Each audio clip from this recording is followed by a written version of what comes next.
बोले तो लो barricade. We want justice, we want justice, we want justice, we want justice. The rape should be treated as a rape and a rapist should be hanged till the death. Kolkata medical hospital में एक trainee doctor के साथ rape हुआ और उसे बेरहमी से मार डाला गया। कुछ समय पहले झारखंड में एक स्पेनिश महिला के साथ गैंग रेप हुआ था। अभी कुछ दिनों पहले ठाणे जिले के बदलापुर में केजी के 4 साल के 2 बच्चों के साथ यौन शोषण हुआ था। 1 साल की बच्ची हो या 90 साल की बुजुर्ग महिला, इन दरिंदों ने किसी को भी नहीं छोड़ा।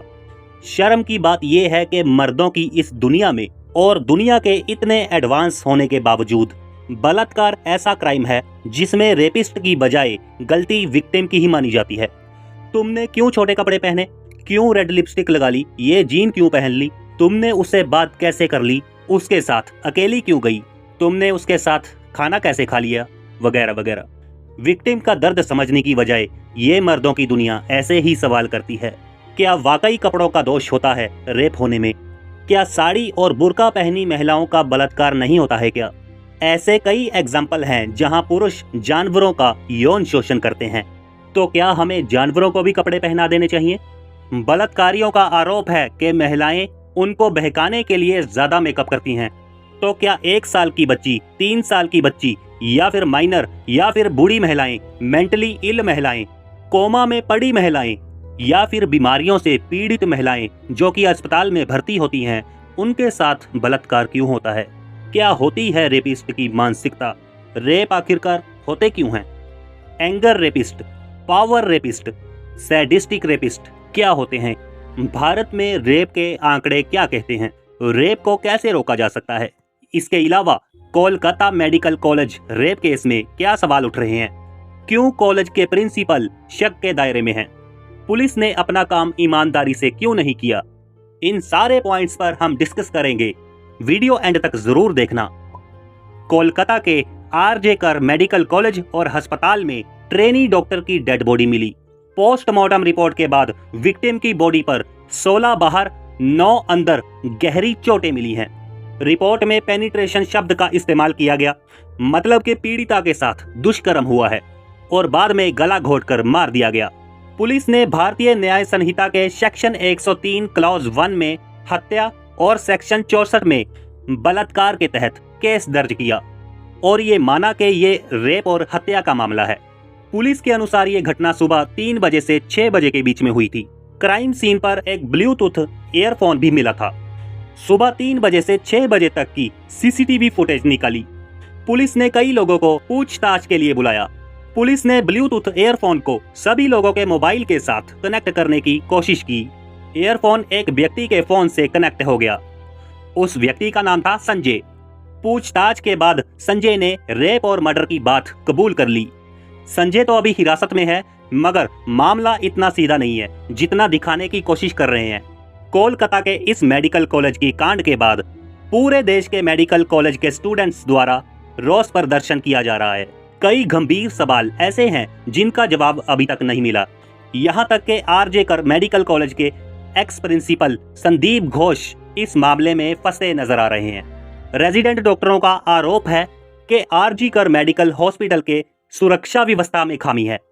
डॉक्टर्स ने कहा कि उन्होंने अस्पताल में सीसीटीवी कैमरों की संख्या बढ़ाने और 24 घंटे निगरानी, बल्कि कड़ी निगरानी की मांग की थी, लेकिन मैनेजमेंट की तरफ से इस पर कोई ध्यान नहीं दिया गया। इसी कॉलेज के प्रिंसिपल हैं संदीप घोष और संदीप घोष पर मानव अंगों की तस्करी का आरोप है। ऐसा नहीं है कि मुद्दा नहीं उठा, कई बार उठा, लेकिन संदीप घोष की ऊंची पहुंच के चलते मामले दबा दिए गए। कथित तौर पर संदीप घोष बहुत बड़ी राजनीतिक पहुंच रखते हैं। कहा जाता है कि इनके एक आदेश पर हजारों गुंडे हाजिर हो जाते हैं। आपने भी आरजी कर मेडिकल कॉलेज का वो वीडियो देखा होगा जहां भीड़ ने जमकर उत्पात मचाया था और तोड़फोड़ की थी।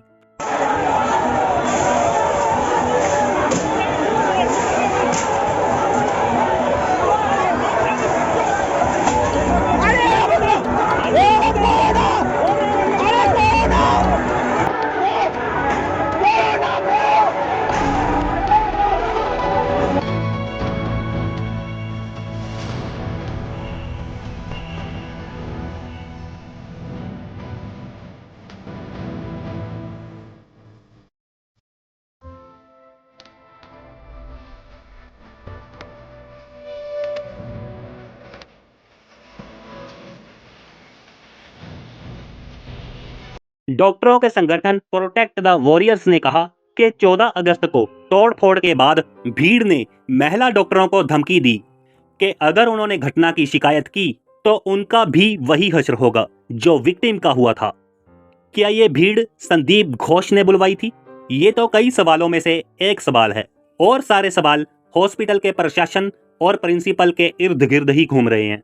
सीबीआई 4 दिन से संदीप घोष से पूछताछ कर रही है, लेकिन ऐसे कई सवाल हैं जिनके जवाब उनसे नहीं मिल रहे हैं। सीबीआई के एक अधिकारी ने बताया कि घोष ये नहीं बता रहे कि उन्होंने डेड बॉडी की सूचना मिलने के बाद पुलिस को 2 घंटे देरी से सूचना क्यों दी। जब पता चल गया कि दुष्कर्म और हत्या है तो एफआईआर रात को 11:45 पर क्यों दर्ज की।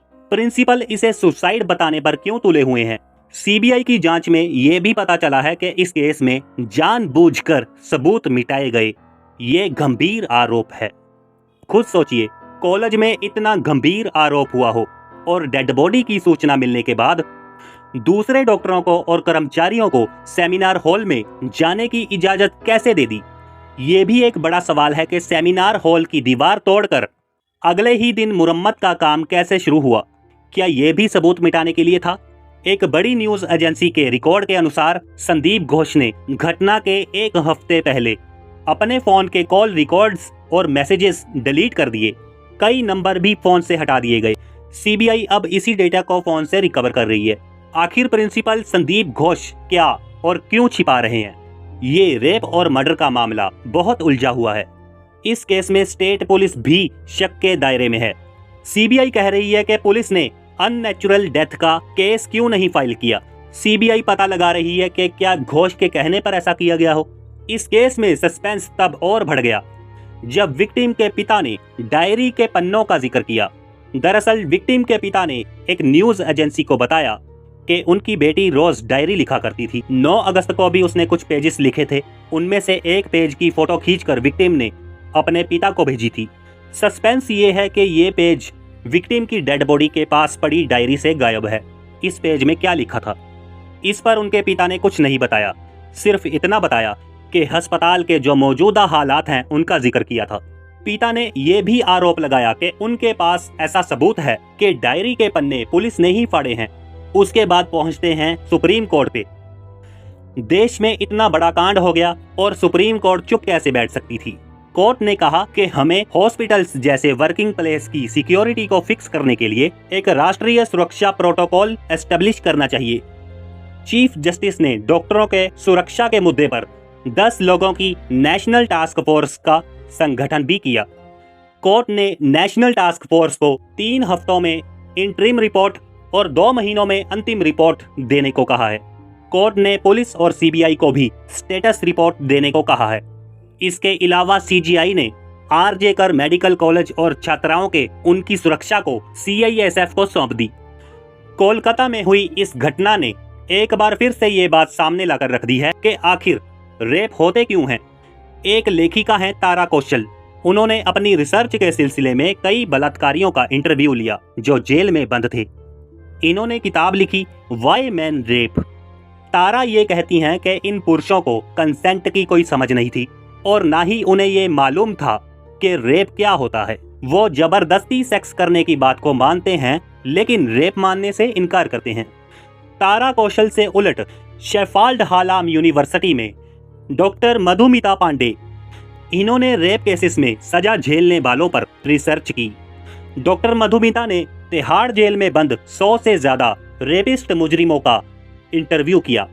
डॉक्टर मधुमिता पांडे भी मानती हैं कि रेपिस्ट में कंसेंट की समझ नहीं है। डॉक्टर मधुमिता ने यह भी बताया कि ज्यादातर लोग रेप केस में विक्टिम के पहचान वाले या उनके रिश्तेदार ही होते हैं। देखिए, रेप को लेकर लोगों की और समाज की आम सोच यही है कि ये अनकंट्रोल्ड सेक्सुअल डिजायर का रिजल्ट है। ये सेक्सुअल डिजायर इम्पल्सिव होती है और किसी भी वक्त इंसान के दिमाग पर हावी हो जाती है।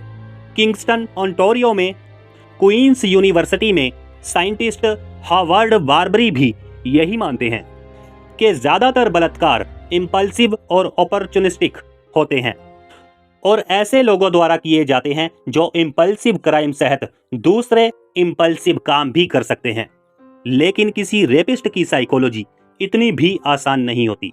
इस मामले में कई बार हुई रिसर्च इस बात को प्रूव करती है कि एक रेपिस्ट की रेप करने की वजह सिर्फ सेक्सुअल डिजायर को फुलफिल करना नहीं होता। रेपिस्ट में सेक्सुअल डिजायर के अलावा किसी एक महिला पर हावी होना और कंट्रोल करना और उसे दर्द में तड़पता देखना रेपिस्ट की चाह होती है।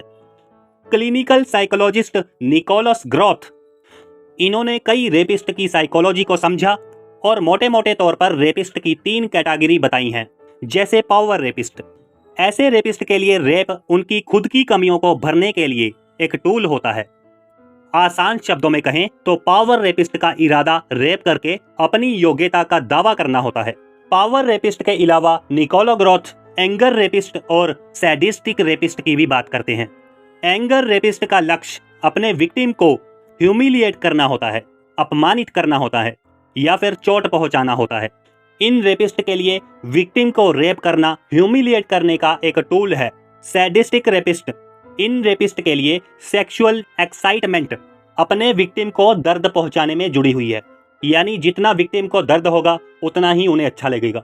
रेप के ज्यादातर मामलों में ये भी देखा गया है कि रेपिस्ट के आसपास के लोग, यानी उसके मित्र, उसके दोस्त, उसके रिश्तेदार, ये भी उसी मानसिकता से जुड़े हुए होते हैं।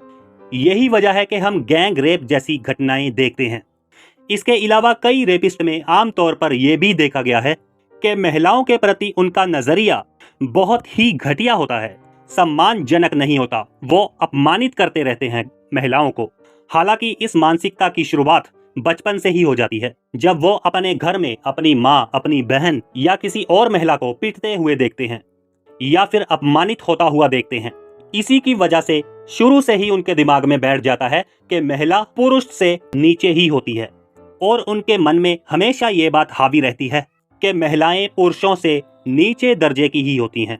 महिलाओं के लिए ऐसी सोच रखना, यही सोच लीड करती है रेप को, जिसमें रेपिस्ट रेप करता है विक्टिम को सबक सिखाने के लिए या नीचा ठहराने के लिए, यानी कि ह्यूमिलिएट करने का एक टूल बन जाता है।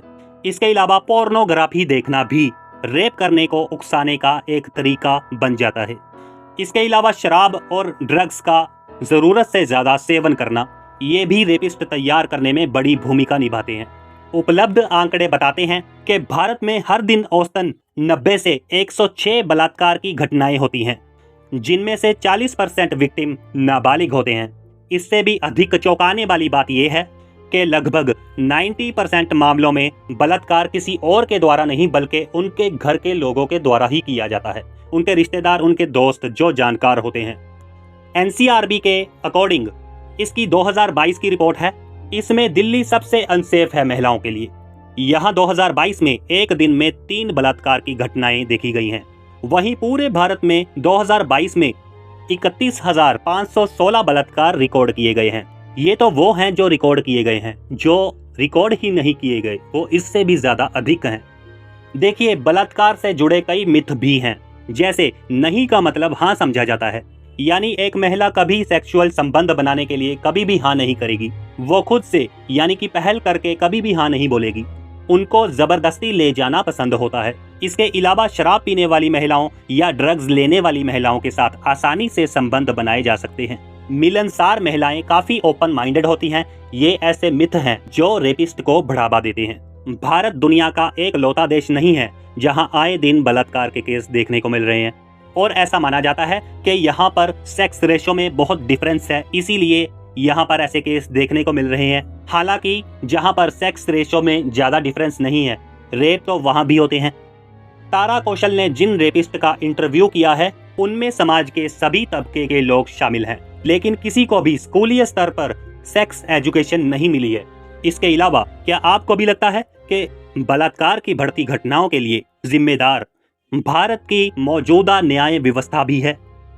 ये सच है कि बलात्कार जैसी घटनाओं को रिपोर्ट करने में स्थिति बेहतर हुई है, लेकिन भारत में आपराधिक न्याय व्यवस्था काफी हद तक पॉलिटिकली अफेक्टेड है। इसमें काफी बार ऐसा देखा गया है कि बलात्कारियों को सजा नहीं मिलती या फिर उनको छुड़वा लिया जाता है, और बहुत कम देखा गया है कि उनको फांसी की सजा हो। कई बार सजा मिल भी जाती है, लेकिन ये प्रोसेस बहुत धीमा होता है। जैसे कि अजमेर के ब्लैकमेल कांड में 100 लड़कियों से रेप के 6 दोषियों से 32 साल बाद आजीवन कारावास की सजा मिली है। हालांकि 2012 में दिल्ली में हुए गैंग रेप की वजह से कानूनों को काफी सख्त किया गया है और rare of the rarest cases में दोषियों को मौत की सजा का भी प्रावधान दिया गया है। लेकिन तारा और डॉक्टर मधुमिता दोनों को लगता है कि मौत की सजा देना समस्या का लॉन्ग टर्म सॉल्यूशन नहीं है। इन सब के अलावा अगर रेप को रोकना है तो जेंडर सेंसिटिविटी और कानूनी जागरूकता जरूरी है। हमें बेहतर पुलिसिंग और सुनसान इलाकों में सीसीटीवी मैपिंग की जरूरत है। हाँ, अगर रेप रोकना है तो घर की लड़कियों को नहीं बल्कि लड़कों को तमीज सिखाने की जरूरत है। हमें हमारे लड़कों को महिलाओं का सम्मान कैसे करना है ये सिखाना होगा। हमें आरोपी से सवाल करने की जरूरत है, ना कि विक्टिम से। आपको क्या लगता है, रेपिस्ट को मौत की सजा देनी चाहिए या नहीं? रेप की समस्या का समाधान आपके हिसाब से क्या हो सकता है? कमेंट करके जरूर बताइएगा। इंडियन कॉन्स्टिट्यूशन का आर्टिकल 21 हमें गारंटी देता है right to life and dignity for all citizens including womens. इसके अलावा ये हमारी फंडामेंटल ड्यूटी भी है। आर्टिकल 51A क्लॉज ई ये कहता है कि हमें ऐसी प्रैक्टिसेस को छोड़ना होगा जिससे वुमेन्स की डिग्निटी को खतरा हो। वीडियो कैसी लगी कमेंट बॉक्स में बताकर जाइएगा। धन्यवाद।